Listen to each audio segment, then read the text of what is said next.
Hoy quiero traerte una serie que ha dado mucho de qué hablar, Adolescencia. Es una historia que nos confronta con una realidad inquietante en donde un joven aparentemente normal, con una familia común, comete un acto que la sociedad no puede comprender. La pregunta que nos deja es profunda. ¿Cómo pudo pasar esto?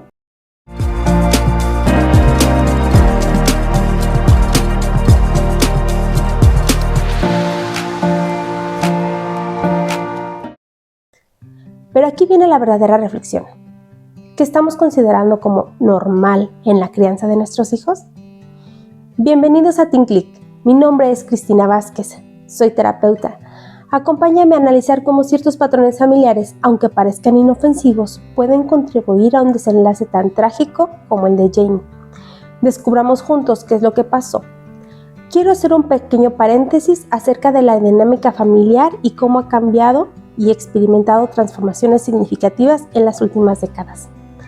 Hace 20 años era común que uno de los padres, frecuentemente la madre, permaneciera en casa para atender el hogar y a los hijos. Hoy en día la realidad es distinta. Hay un aumento en la participación laboral de ambos progenitores en comparación de décadas anteriores.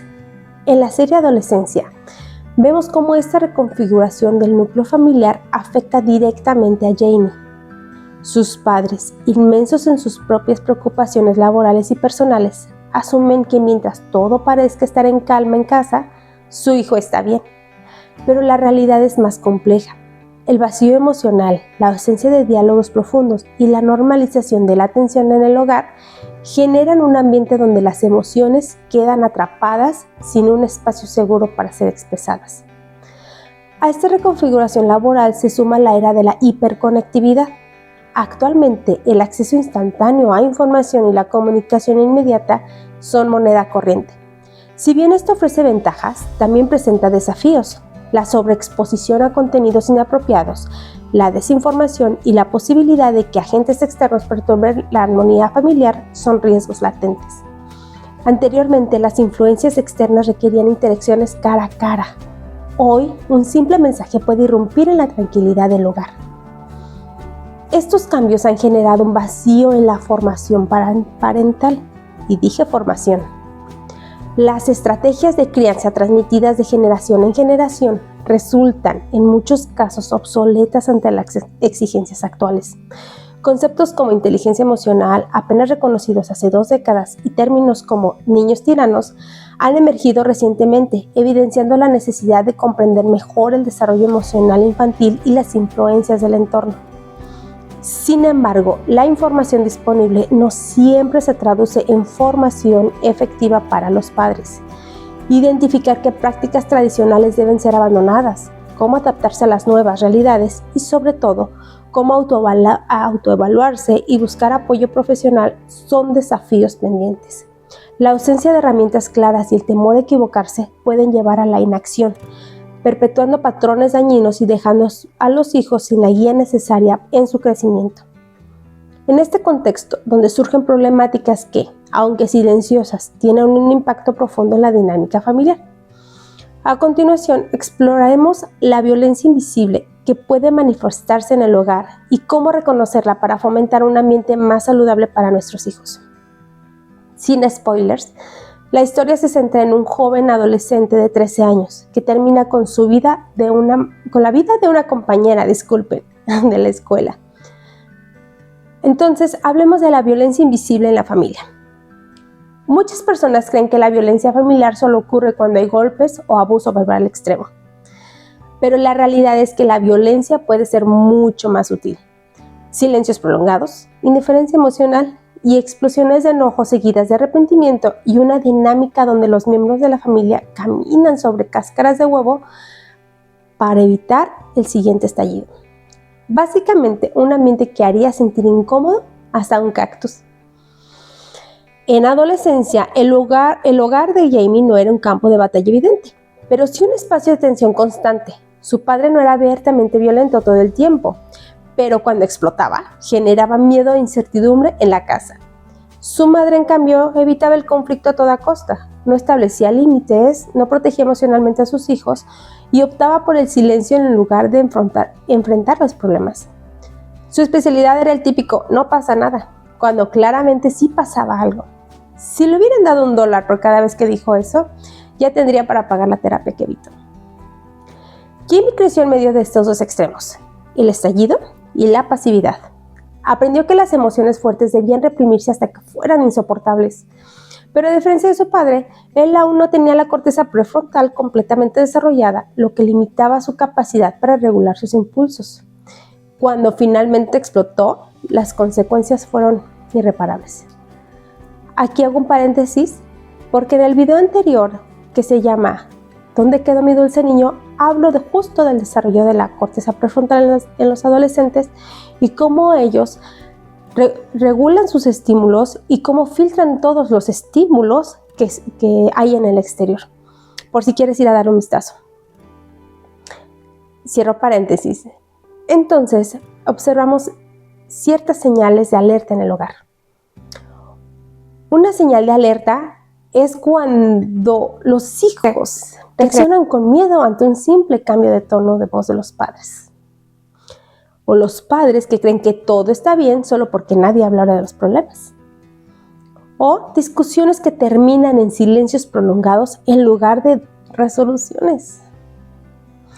Hijos que evitan el contacto con los padres o muestran ansiedad en casa.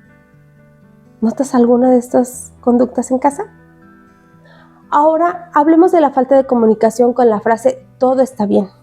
Sí, así como cuando preguntas en casa quién dejó la luz encendida y nadie fue.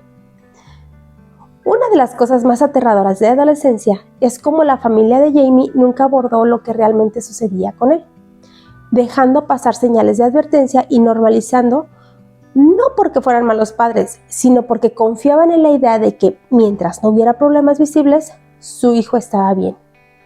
Estas actitudes con el tiempo se convirtieron en un problema incontrolable, porque claro, mientras no se hable de algo, mágicamente desaparece, ¿verdad? No desaparece. Por lo tanto, los padres de Jamie no sabían lo que pensaba, ni cómo se sentía. No tenían idea del acoso y la presión social que enfrentaba en redes. Nunca hubo conversaciones sinceras sobre sus emociones, sus miedos o su bienestar mental, lo que dejó un vacío de orientación y apoyo en su desarrollo. En la serie, Jamie intenta de manera indirecta dar señales de que algo no andaba bien, pero cuando los adultos a su alrededor evitan el conflicto, lo minimizan y aprende a callar. Y en ese silencio su angustia crece. Cuando en una familia no se fomenta la comunicación abierta, los adolescentes aprenden a reprimir sus problemas o buscar respuestas fuera del hogar. A veces en espacios inseguros como foros en línea, redes sociales o grupos de amigos que puedan o no tener la madurez o las herramientas adecuadas para guiarlos de manera positiva. Hoy los adolescentes se enfrentan a una doble vida, la real y la digital. En adolescencia, Jamie está sumergido en un mundo de redes donde la humillación, el bullying y la presión son constantes. Sin herramientas emocionales, su mundo se va volviendo más solitario y hostil. Las redes pueden ser una herramienta positiva, pero sin orientación se convierten en un arma de doble filo. La validación externa, los comentarios hirientes y la exposición constante pueden afectar profundamente la autoestima de un adolescente. Jamie estaba sumergido en un mundo de redes donde la humillación, el bullying y la presión eran constantes. Y sin un adulto con quien hablarlo, se fue aislando hasta llegar a un punto de no retorno. Recuerda que de manera a veces inconsciente, todos buscamos validar lo que pensamos y generalmente buscamos dónde poder hacerlo. En el caso de Jamie, él hizo exactamente eso. Sintiéndose solo y sin orientación, se refugia en internet, buscando contenido en redes sociales que refuercen esos pensamientos. Con ello, encuentra discursos que validan su desesperanza. Y sin nadie que le ayude a procesar sus emociones, sus pensamientos se vuelven cada vez más oscuros. Así que ojo con lo que pueden estar viendo e identificando hacia tus hijos. Pregunta, ¿sabes cuáles son sus influencers o artistas favoritos? ¿Sabes qué contenido consumen tus hijos en redes sociales? ¿Has hablado con él sobre la diferencia entre la vida real y la vida en línea? ¿Le has dado herramientas para manejar la presión social digital? Recuerda, por favor, Sin una guía, los adolescentes pueden perderse en una realidad distorsionada, donde en ocasiones la desesperanza se convierte en su única compañía. Ahora hablemos un poquito sobre la salud mental. ¿Estás de acuerdo con la frase, lo que no se nombra no existe? En muchas culturas, la salud mental sigue siendo un tabú. La depresión, la ansiedad o la frustración en los adolescentes se confunden con rebeldía o exageración. Porque claro, es más fácil decir que está en la edad del drama que realmente sentarse a escuchar. En el caso de Jamie, lo que realmente estaba ocurriendo era una acumulación de angustia sin salida. Si Jamie hubiera tenido un espacio donde expresar sus emociones sin miedo a ser minimizado o castigado, ¿su historia podría haber sido diferente? Por eso es que hoy hay un llamado de acción para los padres. Preguntar cómo se sienten los hijos sin juzgar ni minimizar sus emociones.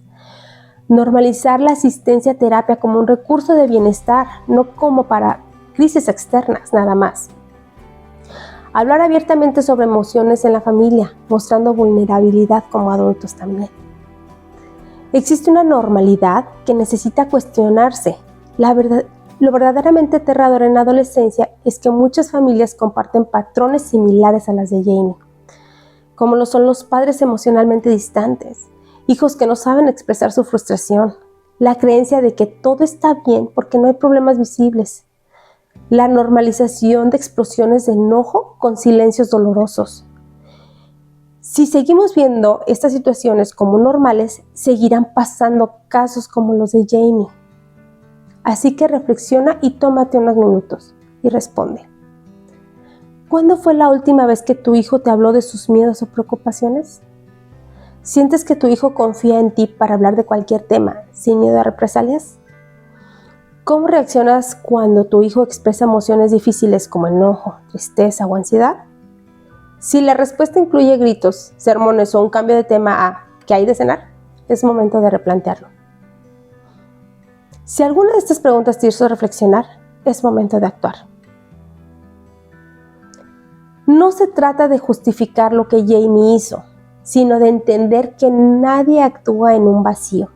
La adolescencia es una etapa de vulnerabilidad y formación, y los adultos que rodean al adolescente tienen un papel fundamental en su desarrollo. En adolescencia vemos cómo la combinación de una crianza basada en el silencio, la falta de herramientas emocionales y el impacto de las redes sociales crearon el escenario perfecto para una tragedia. La pregunta que quiero dejarte hoy es esta. ¿Estamos criando niños que pueden expresar sus emociones o niños que se las reprimen hasta explotar? Si esta historia nos deja algo, es la oportunidad de reflexionar sobre lo que estamos normalizando en nuestras familias y tomar acción para cambiarlo antes de que sea demasiado tarde. Si este tema te hizo reflexionar, compártelo con alguien que pueda necesitar escucharlo. Y si quieres saber cómo manejar la comunicación y el vínculo con los adolescentes, sígueme aquí en Instagram y YouTube para más contenido sobre estos temas. Juntos podemos cuestionar lo normal y construir familias emocionalmente sanas. Recuerda, no estás solo en este camino. También soy mamá de adolescentes. Y no siempre hago bien las cosas, pero te animo a que aprendamos juntos. Te mando un fuerte abrazo y muchas bendiciones. Hasta la próxima.